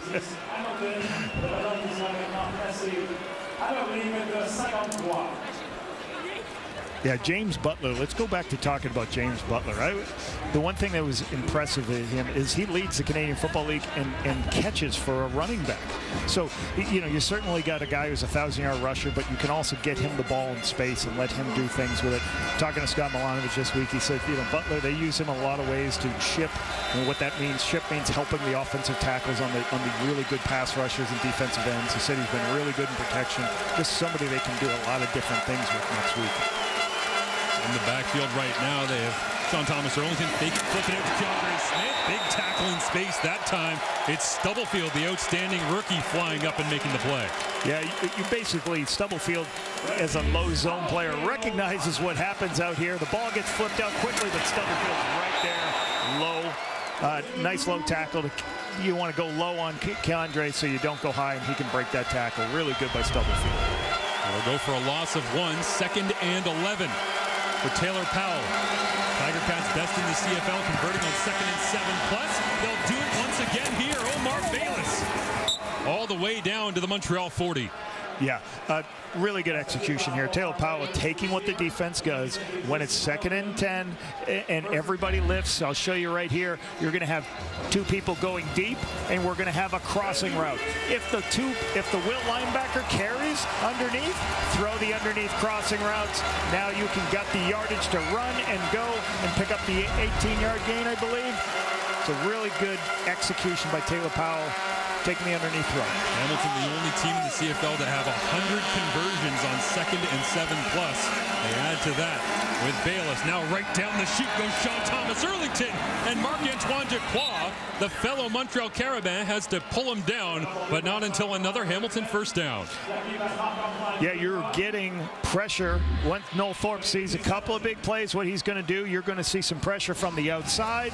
And then Sean Thomas Erlington, once you have pressure from the perimeter, gives you room up on the inside so he can pop that 19-yard gain right there. And somewhere in this building, despite it's a big game for the Tiger Cats, Danny Machocha, former Montreal Carabin head coach, is smiling, seeing Sean Thomas Erlington healthy and playing at a high level here in the 4th quarter of week 21. They'll go back to STE, follows his blockers, and moves the pile. Yeah, I think this is what Scott Milanovic wants to do. He wants to be able to run the football, getting different tight end sets, different looks, to be able to put themselves once again in a 2nd and short. Sooner or later, they're going to have to play some man coverage, and then he can take some opportunities. But this is a good drive for this team to just keep moving the chains, keep being pitch of management situations, compared to the 2nd and 30 a couple last series. Great drive this time. Noel Thorpe back against the wall. You see it there. Allowing touchdowns on 53% of the time. That's second blitz last 2nd and short. We'll see if they blitz again. They're showing the pressure here. Hamilton expects it. They will send pressure. They'll hand it off as Sean Thomas Erlington battles through, and once again, it's the job of Marc-Antoine Dequoy, the free safety, having to come down and find the running back to finish it off. Yeah, and you'll see on some of these, when the pressure comes from the outside, as long as you have extra offensive linemen, which Hamilton's playing with, there is space up on the inside, and that's what Sean Thomas will do. All those guys can pressure on the outside, but if you hit it up inside of that pressure, it can turn into a big game like that. Dequoy again communicating on the back end. Looking out to the side of the field where Keandre Smith and Omar Bayless break the huddle. Bayless flops over to the opposite side. Pressure look from the Alouettes. They'll send it. Hamilton runs right into it. Sean Thomas Erlington dives to the end zone. No signal yet. What an effort. This looked in live pictures like Sean Thomas Erlington found the end zone. He's laughing it off right now. And it looks like they'll spot it down short for now. Great look here down the line. Yeah, you would call this an effort play because he just runs in. He's trying to get the yardage. The defensive lineman move in front. He just plays with a greater effort, bounces off it, goes to get the yardage he can. Now that puts this at the 1-yard line. You're going to flop your personnel. You've got 2 plays to get it from the 1-yard line. You would expect here some type of quarterback sneak play. And Orlando Steinauer is about to test out the arm with the challenge flag. Yeah, he doesn't have to use the challenge flag and review all potential scoring plays. Previous play is under review by the command center. This is going to be a touchdown for the Hamilton Tiger Cats. So again, he did not challenge. Basically, the command center is looking at this to make sure this is, so Steinhauer doesn't have to use his challenge. The command center is taking a look to make sure it is or it isn't a touchdown. Sean Thomas Erlington, just 4 carries on the year coming in. No touchdowns. Does he have his first of 2023 at home in Montreal? Let's find out. After automatic review by the command center, we have a touchdown. Nice run by Sean. Better late than never. Good extra effort. For number 31, I remember June Jones doing an offseason analysis where he came to me and he said, who's the one player that you think that we should re-sign as quickly as possible? I said, I know he's been banged up, but man, that guy, every time he touches the rock, good things happen. And that was, what, 5 years ago now? He's still doing it. Still doing it. Surprised you didn't say, there was a quarterback from McMaster a couple of years ago. Nobody wants to see years ago that named Marshall something. No. Nobody wants to see that. 5-yard run for Thomas Erlington. I remember him having a difficult season-ending injury here a couple years ago. Great to see him in the lineup and making plays. There's so many great Canadians in this league. And Sean Thomas Erlington, 66th overall pick back in 2017. 8th round selection, first touchdown of the year. Tiger Cats lead. Touchdown of the season. Only a couple of carries on the season, but making the most of it here in the final quarter of the regular season before the Tiger Cats make the return trip next Saturday. The CFL playoffs to kick off against these Alouettes. It's a nice return this time across the 40-yard line. And it is Tyler Sneed making his way out near the 45, and Sneed getting some return duties. Maybe we'll see that in the playoff game next Saturday. Season, you never know. You lay down some film, you throw a 2-point conversion, and maybe you get an opportunity. Here's Kenzie Lalonde with more on Davis Alexander. Exactly. We've spent a lot of time this season with the Alouettes offense talking about the new quarterback, new head coach, and some new wide receivers. With Davis Alexander, a returnee on the quarterback side. So when Moss and Fajardo came in, it was actually a blending of the playbook with Anthony Calvillo and Davis Alexander. What worked for them last year, blending that with what was working for Moss and Fajardo. So a chance now for Alexander to show what he's got. Well, it was a beautiful little slot fade on the 2-point conversion. After the return touchdown from Letcher, now he's 2 for 2, gets it out. Tyler Sneed down the left sideline as Vereen will drive him out of bounds. But the first down this half for the Montreal offense, and it comes from Alexander's arm. Using his legs really well, pulling the ball on the outside, and then they've just got a guy out in the flat, quick throw on the outside, takes the outside throw to Sneed as the defense lifts. Just easy rhythm throw, first down on first down. Help you move the chains. Sneed doesn't seem like the kind of guy at 5'7", 180 who's going to put the shoulder down, but he's done a good job of being physical this season and helping out a receiving group that needed to find some answers coming into 2023. 8 minutes left in the regular season for Montreal. Pressure on, and that time the old chuck and duck from Alexander has just got that one out of his hands as quick as possible. Yeah, one of the hard things for a young quarterback is recognizing when there's an issue with the protection here. I'm not really sure what happened, why Simone is wide open and free. He's coming off the edge. He recognizes it and throws it away quickly to make sure it's just an incomplete pass and not a sack. I think, okay, third-string quarterback coming into the game late. Let's give him an opportunity. And there's Simone Lawrence in your face, the most outstanding defensive player for the Hamilton Tiger Cats. Staying in the game late, continues to play through. It's Alexander with an empty backfield now. Gets it out of his hands quickly. It is complete. It's Letcher, the touchdown maker on the return. Spinning, weaving, and bobbing his way on second down. He'll be short. Good throw on the perimeter. Basically, from an empty set, empty means all the backs are out of the backfield. There's no backs in the backfield. There's a pressure look from Hamilton, so I like Jason's call. He called a quick screen for his young quarterback to get some yardage to put them in a better field goal range. Alouettes 0 for their last 11 now on converting on second down. So they had that first down on this drive when Alexander got it out into the hands of Sneed. Now a long field goal attempt will come from David Cote as he gets set to line this one up.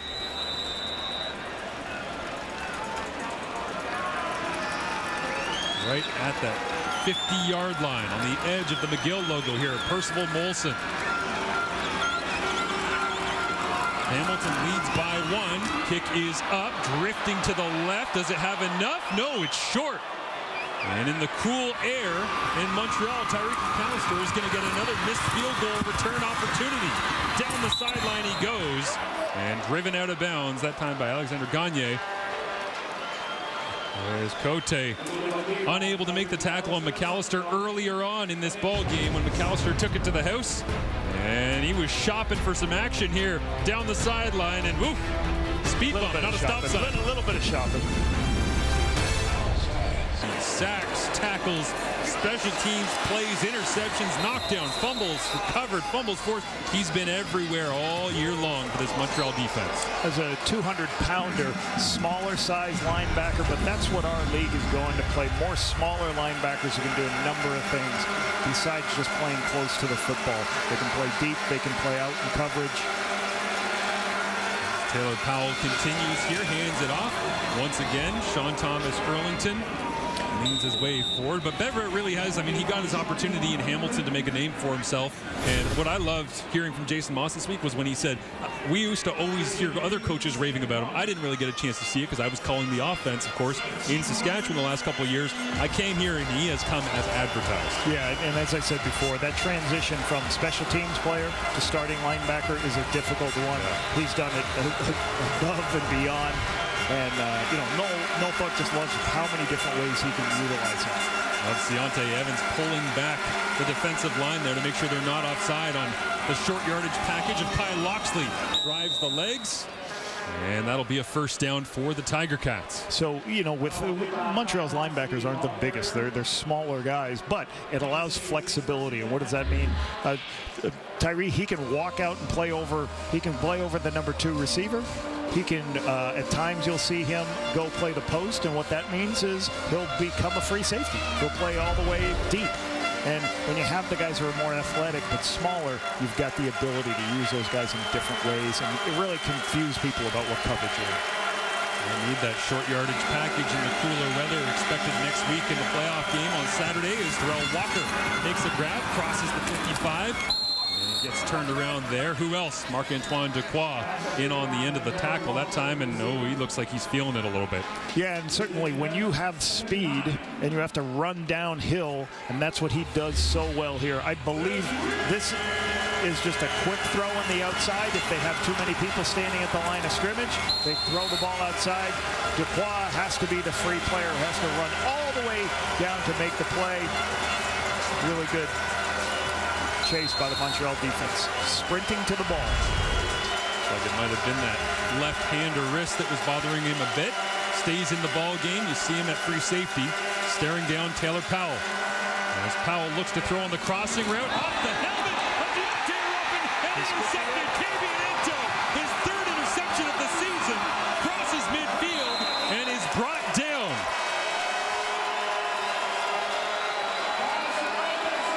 Pressure's getting, once you get pressure, it causes errant throws. Powell throws it a little bit behind his receiver, gets tipped, and then into Ento's hands. Ento's a former receiver himself.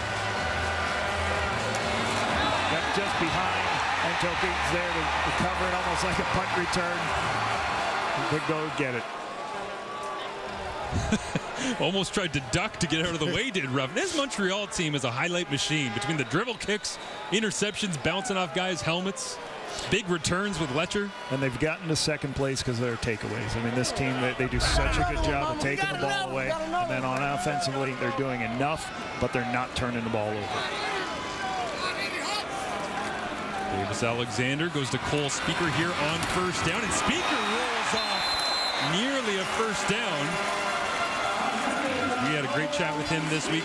Just told us how much he enjoys being able to get into the lineup and put his stamp on the game. Certainly doing it here. Yeah, the lower center of gravity. And you know, sometimes you throw these screens out to the little guys. It's good to throw to the 6'2" guy who can bend his knees, turns 6 yards into 60 yards by getting underneath pad level and getting forward. No, really it's good.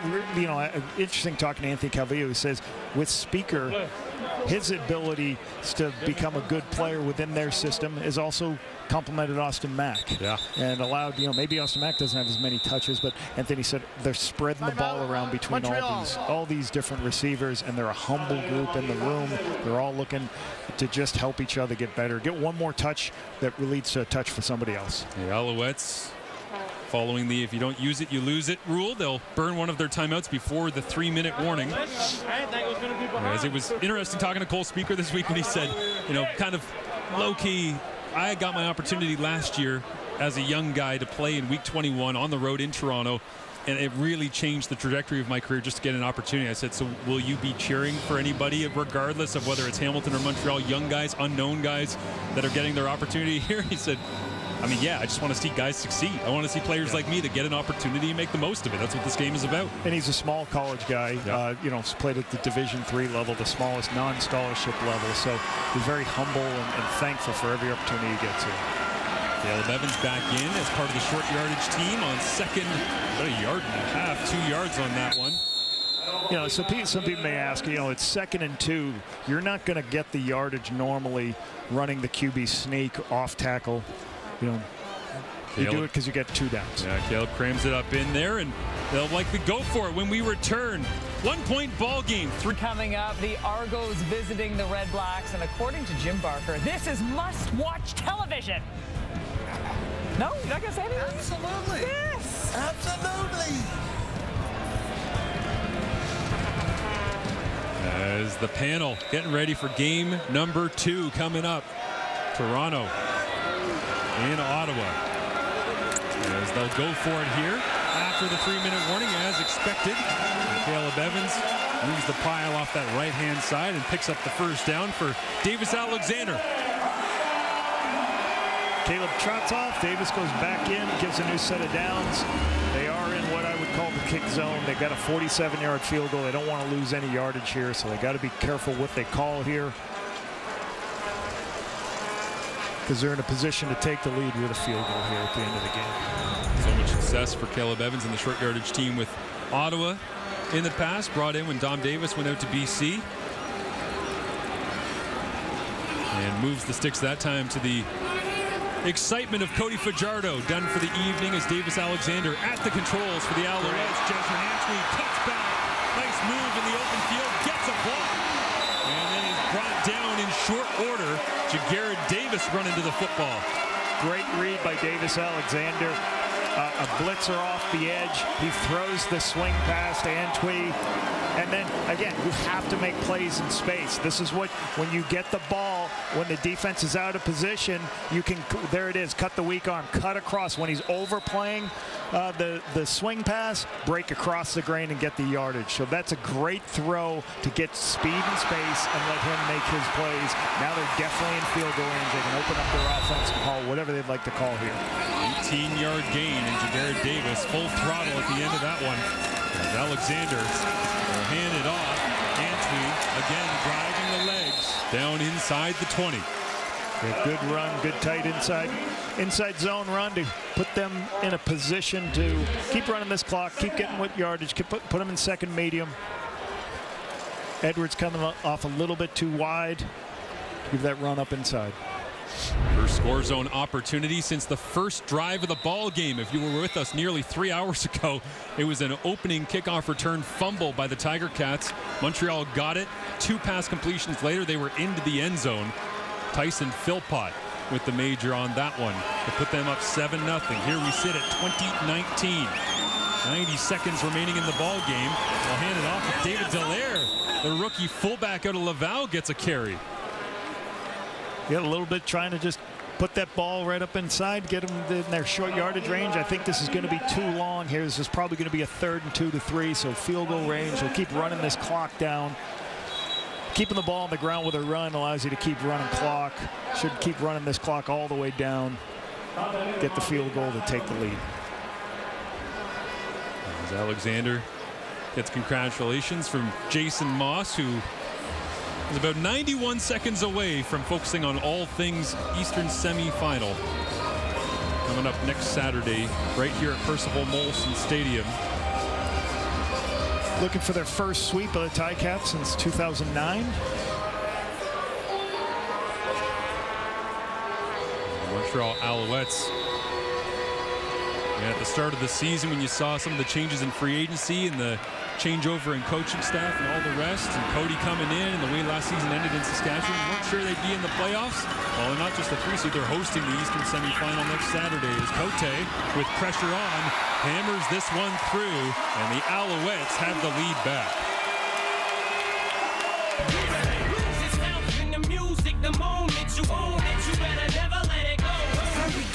Feel like a rap god. All my people from the front to the back now. Little baby, don't you cry. Everything's gonna be alright. I look like a villain out of those blockbusters. Spit a monster. Blood on the dance on the Louis V.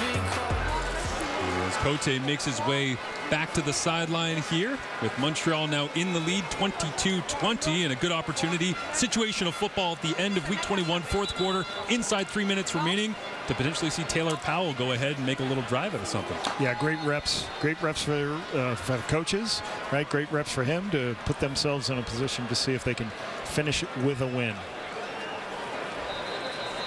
And again, the conversation, I'm sure, in Hamilton throughout the league will be Bo Levi Mitchell is the veteran. They've been working him back in. They've been getting him up to speed. Taylor Powell, a lot more throws this year because Bo has missed so much time due to injury. And Powell comes in, gets the offense churning, and it'll be a discussion throughout the week. Whether it's fair or not will just depend on your outlook. Yeah, and it's interesting. You watch when Matthew Schultz and Bo Levi played. I thought Scott did a good job. Like, there was a lot of play action from Matthew Schultz and let him use his legs. And Bo was more drop-back throws. And you could see the things that Bo's seen 100 times. He could get the easy completions because he recognized it. Hit a couple explosive plays because of his experience. McAllister thought about going cross-field. Now he's going to take off up to the 50. Great play. As the semifinals coming up next Saturday, there is Bo Levi Mitchell, Cody Fajardo. We know he'll be the starter for the Alouettes. James Butler will be back in the ball game. They'll be going head-to-head at running back against William Stanback, and of course Simone Lawrence against Marc-Antoine Dequoy. As again, that will be the Eastern semi, followed by the Western semifinal. Those scrappy Stamps somehow finding their way back into the playoffs against the BC Lions. What an interesting matchup that was a couple weeks ago, with Calgary sending a message in a place that they'd have to go back to for the playoffs. Minute 20 remaining here in the regular season. Taylor Powell rolls to his right, little low, incomplete for Chris Osikusi. It would have been a first down. That's probably the third, fourth drop we've seen tonight. You know, Powell does a great job getting out of the pocket, using his legs. You got an easy first down throw there. Again, the highest completion percentage of any of the three quarterbacks that see that ball better in his hands. Primarily been used by the Tiger Cats this year belongs to Taylor Powell because he's been so effective on plays like that. Now he's up against it. 2nd and 10. Crowd into it here at Percival Molson Stadium to end this one out. Powell looks high, goes low. Big hit. Sean Thomas Erlington has it knocked away. And on the edge, it's Deshaun McNary Jr. out of Central Michigan, first-year CFLer. Yeah, Powell takes the throw to the flat, as you'll see. And we're going to get 47 here. He's going to lift a little bit, but not enough to make this any type of a game. He's staying high, protecting the deep throw, but then when he sees the ball thrown, he's got vision to the quarterback. He can drive the throw and make it, make it a contested catch, right? Or even if it is a catch, it's a 1 to 2 yard gain. And a flag down. Too many men in the huddle here as Hamilton was trying to get organized. And so Powell with the incompletion for Chris Osikusi, 2nd down, gets it out of his hand, gets knocked down. Sean Thomas Erlington can't grab. Now they go backwards, and they're going to go for it, of course. But they're in a rough spot down in distance here. Late substitutions as well. As Tyreek McAllister makes his way off the field, now they run back into the huddle as they're still waiting for substitutions, and the play clock just now being whistled in. So we'll expect Montreal to be some type of zone, rally up. All they have to do is protect 14 yards, and they've got a chance to win the game. Extra protection from DeAndre Smith, pluses in. Powell looks down the field on the outside. Omar Bayless tries to come back to it. Incomplete. It's Kavian Ento. He had the interception a minute ago. And he ends this one off defending Bayless. Yeah, you would like to maybe a little bit farther or more in a throw behind, but Ento's a bigger bodied corner. Just a he reminds me of some of the bigger corners in the league last couple of years. At 6'2", he's got good tools here. He's almost making a play on that ball. Yeah. We wish it could have been thrown behind a little bit more for Bayless. But when you're 3rd and 15, you're going to have to take one of these deeper throws. Ento up and down at one time on the practice roster this year, despite having a couple of interceptions. Jason Moss said they just want to see more from him. There's always plays to be made, and they just wanted to see him finish and find ways to get interceptions. He reminds me of a Hamilton Tiger Cat named Brandon Stewart in Winnipeg Blue Bombers. Big, long DB who was a former receiver. He's got good skills. As you see with his interception tonight and his interception early in the year, he had one early in the year for a touchdown. Jezrin Antwi likely salting this one away. It's the Montreal crowd. I mean, hey, this is the appetizer to next Saturday, folks. This was great for a game that didn't have many stakes in it. No, it's a great game. A lot of starters went start to finish. Crowd was into it. Expect this place to be absolutely bouncing next Saturday when Hamilton returns.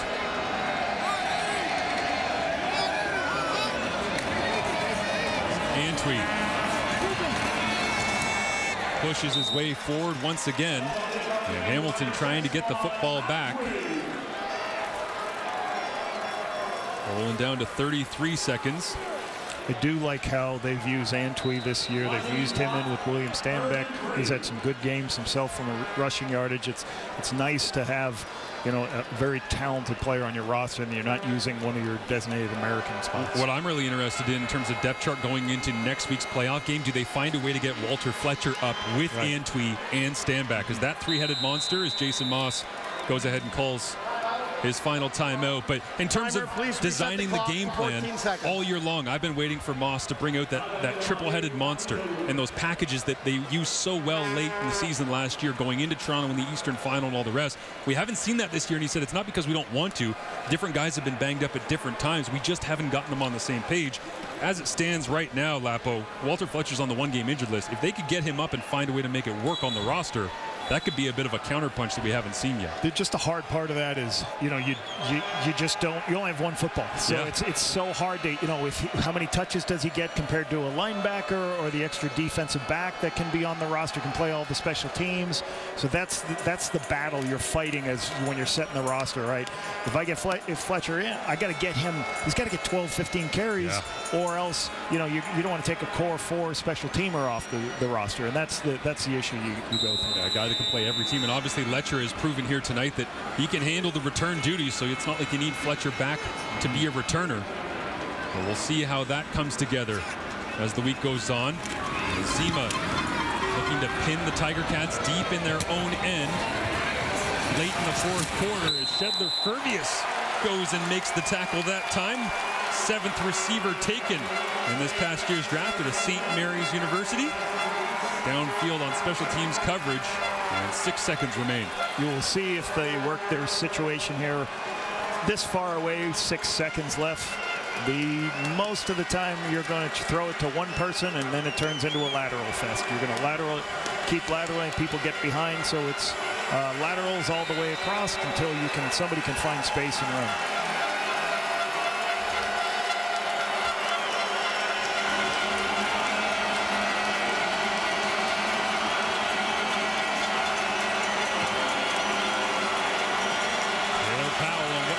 Final play of the game. Drop as deep as he can. Throws it up. Darnell Sankey watches it in. And the Montreal Alouettes will finish the game with an interception. Sankey joined the team late, but will be a key contributor in the Eastern semifinal next Saturday when these Alouettes are back at home trying to finish out the Hamilton Tiger Cats playoff season as they have the regular season. 22-20 is the final. looking forward to, I'll tell you what, special teams in this game. There's a lot of great special teams. There's some good young players making plays. Looking forward to seeing some of these guys back on the roster. Tim White. Hey, here's another we didn't mention today, Casey Sales. Looking forward to seeing Casey Sales, who's had an outstanding season. Everything that Hamilton wanted to, bringing him over from Winnipeg, he's been above and beyond a great player for them. So it's going to be a great game here next weekend. Sankey, his first interception of the season, but got 27 tackles since coming in late. Again, led the Canadian Football League in tackles last year. Beat him against Jameer Thurman. Will it be Bo Levi Mitchell or Taylor Powell getting the majority of the reps coming up in that game next Saturday as we send our viewers on TSN 3 off to SportsCenter